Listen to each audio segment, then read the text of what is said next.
To the town of our field rode a stranger one fine day.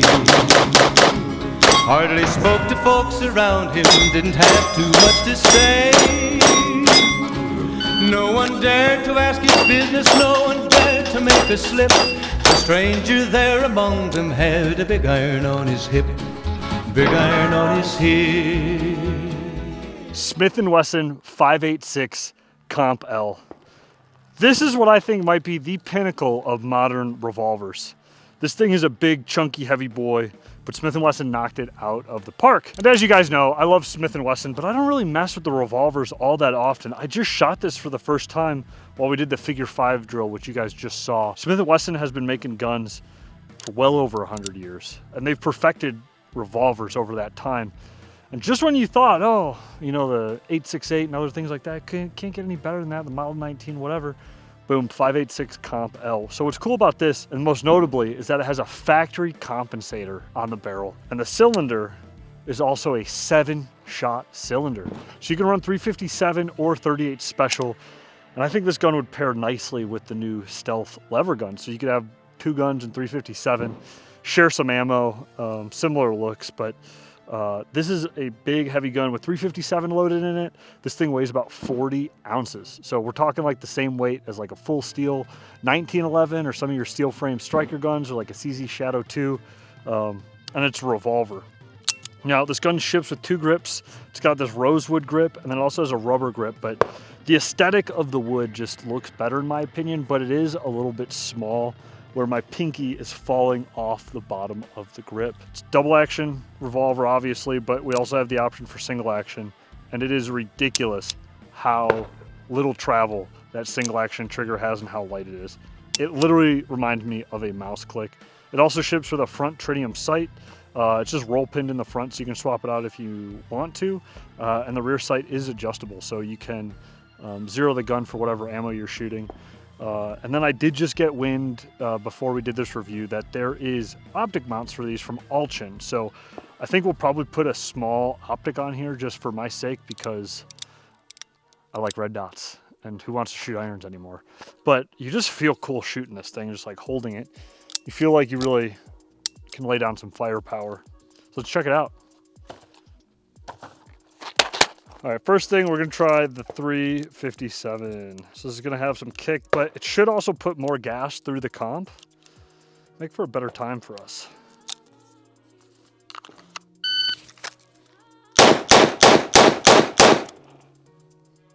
So 326. We're gonna do one more for good measure. We're just trying to walk down the times and just get used to the revolvers. You know, Jerry's in our mind with his world record revolver shooting. And boy, does it make me respect it a whole lot more. But I will say having a full-size grip would definitely feel a little bit better for me. Just so I could like really utilize my pinky on torquing down the grip on the heel of the gun. All right, one more.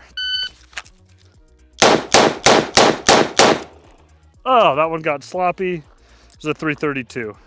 We got 3 out of 18 shots. And these last 3 were on that last run. And I was like, let's just see what happens when we just slap that trigger, get through those shots and see what happens. And this is the trigger press. This is that long 10-pound double action trigger press trying to pull through it where I'm inputting that trigger one way or the other, pointing it. But just slowing down a little bit. We got a really nice little tight group on here. We're gonna pace it up. We're gonna do it with 38 special now and see if that improves the group. So this is gonna have far less recoil than the 357s, which should mean we're keeping it better, easier on target. But we'll find out. The 357 was like very manageable. Like the comp is absolutely doing work. So this 38 should feel very special.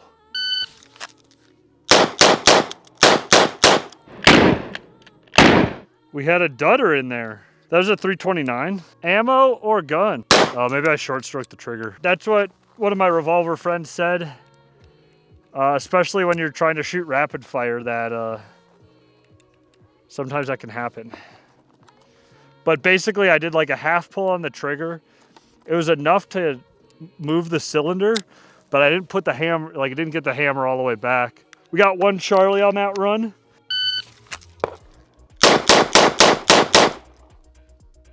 304. There's noticeably less recoil with this 38. I don't know if you guys can see it in the camera, but I can see it in the gun for sure.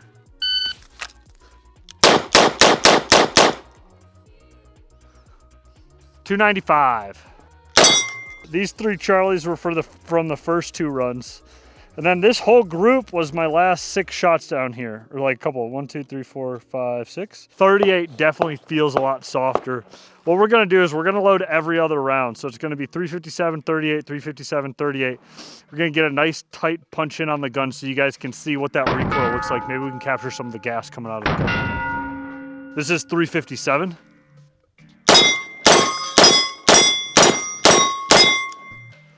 Punchy. So now we're gonna go to the 38. And the difference between them, the 357 is 158 grain projectile going 1175 feet per second. The 38 special is 125 grain going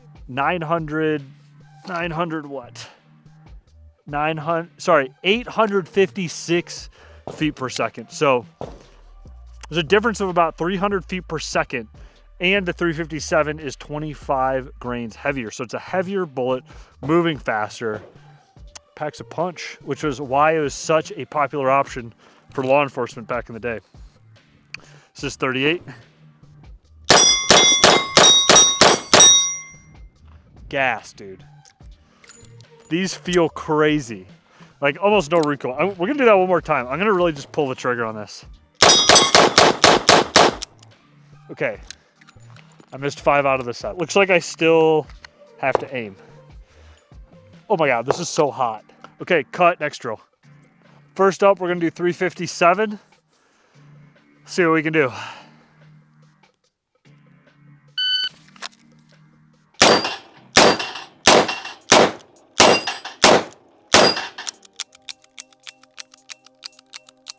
You only have 1 makeup. We're gonna keep shooting 357 until we get all 6 plates. We're gonna keep shooting 357 until we get all 6 plates.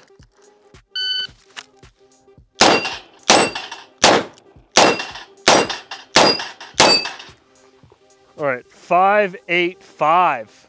We almost shot the gun, boys. 1 extra shot in there. Splits are, let's see, there's a 6.4, 6.9, 70, 73, 75, 6.8. First shot 1, 6.66. Let's see what it is with the 38.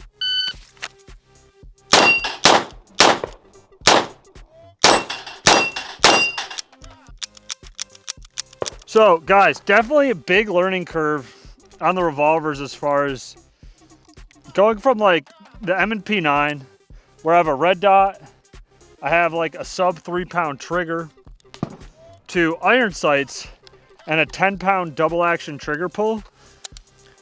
Very, very large, significant difference with operating the gun, and different grip pressures where like I'm not necessarily getting the same type of grip that I get with like a normal semi-automatic pistol. So if you guys just like went out and just like picked up a Revo because it like looks cool, I highly recommend go and shoot it, get some reps on it, because it is not apples to apples. That is absolutely for sure.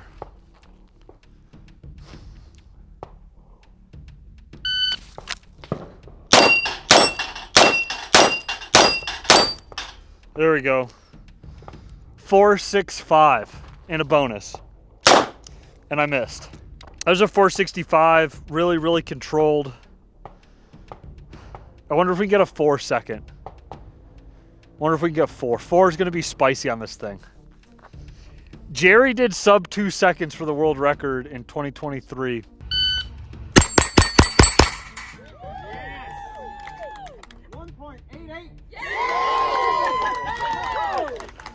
It was screaming fast, but he also had a red dot on the gun, which I think helps out immensely for plate racks.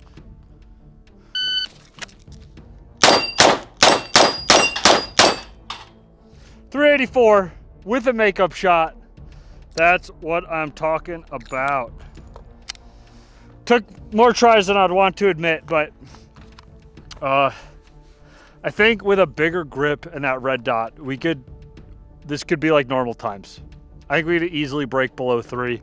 I'm having to think a lot about lining up that iron sight and just working through that trigger press. So if I didn't have to think about the sights as much, I could just focus on the trigger press, I think it would be really good. Guys, just pause for a second. Look how nice Hunter behind the camera's truck looks right there. He just put that bumper on there. The Rado's looking tough, dude. We bought that truck life out here. Anyways, make a comment about Hunter's truck down below. We're gonna do a variation of the MXAD drill. We're gonna do 5 on paper, 2 on steel. And basically the scenario is like a law enforcement SWAT guy. Actually, no, we shouldn't say that. Just bleep that whole thing out. In the area, if there's an attacker and he's got a gun, all you have to say is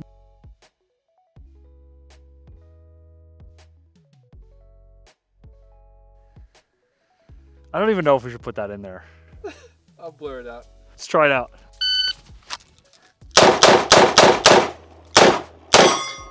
Oh, all right. Let's check our group on the target. All right, nice tight group right in the center of the chest. We got all 5 rounds.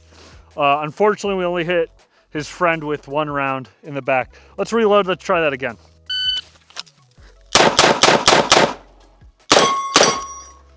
All right, 386. Again, excellent group on the target. This is so close.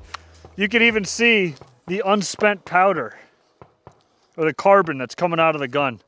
You got speckles, you know, you want to do art. So let's try it with the 38 and see what that looks like. See if we can bring that time down a little bit. Okay, we step back a little bit. I know you guys are in the comments right now, being like, whatever. So we're at like 4 or 5 yards, whatever it is. I'm gonna shoot the head box this time.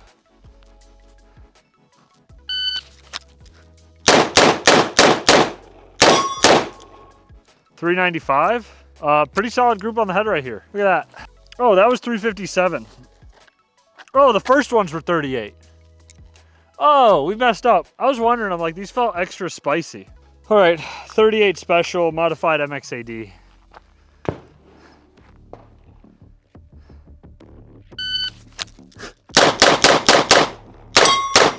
Oh, I dipped the gun. That was a 337.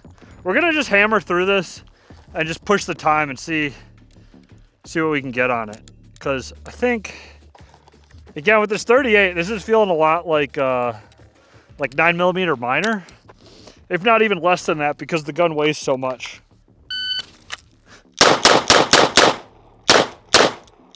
Oh God, if I don't consciously think about my grip being made on this gun, it is completely out of whack.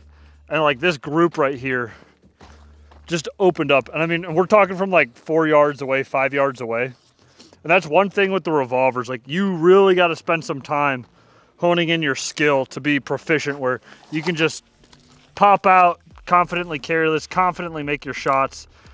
In my opinion, without an optic on one of these guns, for the average person, okay, there's outliers, of course, all the time. This is a close range weapon if you're trying to act under stress and everything like that, or you just got to put the time on the gun. Honestly, this thing would be sick at night. Big old flash coming out of it. Let's do that one more time. See if we can get a good grip.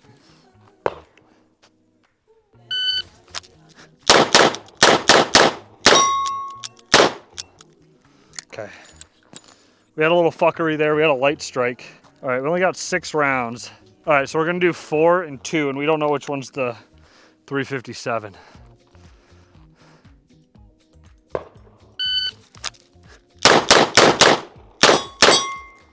Oh, of course I nailed the steel on that one. 323. So much fun. So much fun. I need some water. I'll catch you guys in the shade. 5.86. We put a good amount of rounds to this. This is honestly the most I've shot a revolver in a single range session. This is more shots on a revolver than I've probably taken in my life combined with other revolvers.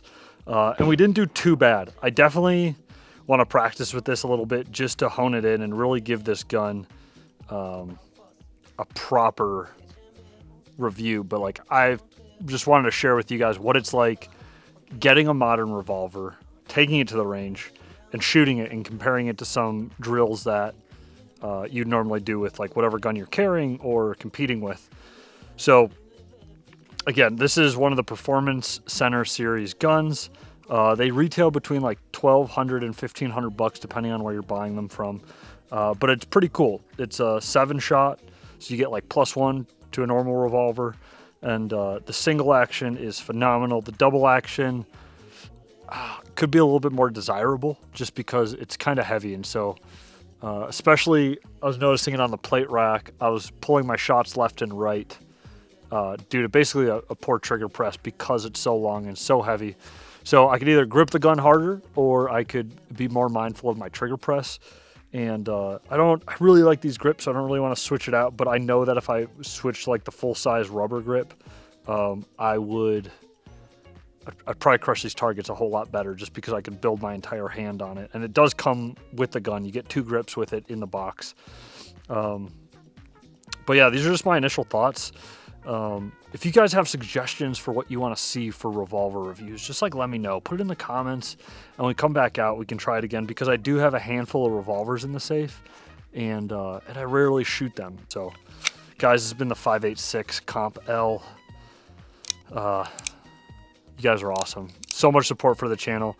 We grew the channel 5x from January 24 to January 25. Which is amazing. And we're going to keep putting out content for you guys. This was just kind of like a side thing, really. And then it's turning into something much bigger. So I can't do it without the support from you guys. Can't do it without the support from Belt. So go grab a belt if you don't already have one. Grab some merch. We got a whole bunch of different tees on there. We got ammo sacks. And I'm also giving back to you guys with Constantine Most Wanted. It is a all expenses paid trip to Tucson to compete on the range with another fellow subscriber to win $1,000 cash. So you guys will be getting run through a bunch of different concealed carry drills and basically just like scored out, and whoever has the top score at the end of the day is going to go home with $1,000 cash. But more importantly, we just get to have some fun on the range, and I'm going to pay for it. You guys help with that, and the support means so much, and so I want to do something fun. This was something that like I would want to do before I started YouTube, and so I was like, cool, I'm in a position to be that person to give back to you guys. So thank you so much. If you stuck around this long, you are a real one. Okay, unlike Ben 2K19, he's not a real one. Talking to you, Ben. You know who you are. I don't even know if Ben watches to the end of the videos. Ben comments on every single video saying I'm big shillin'. And guess what? I am shilling today because Smith sent me this gun. I love Smith & Wesson, American company. We're in America. And you guys should check out the Comp L from Smith. I haven't seen Colt make anything like this. Just saying. All right, we're out.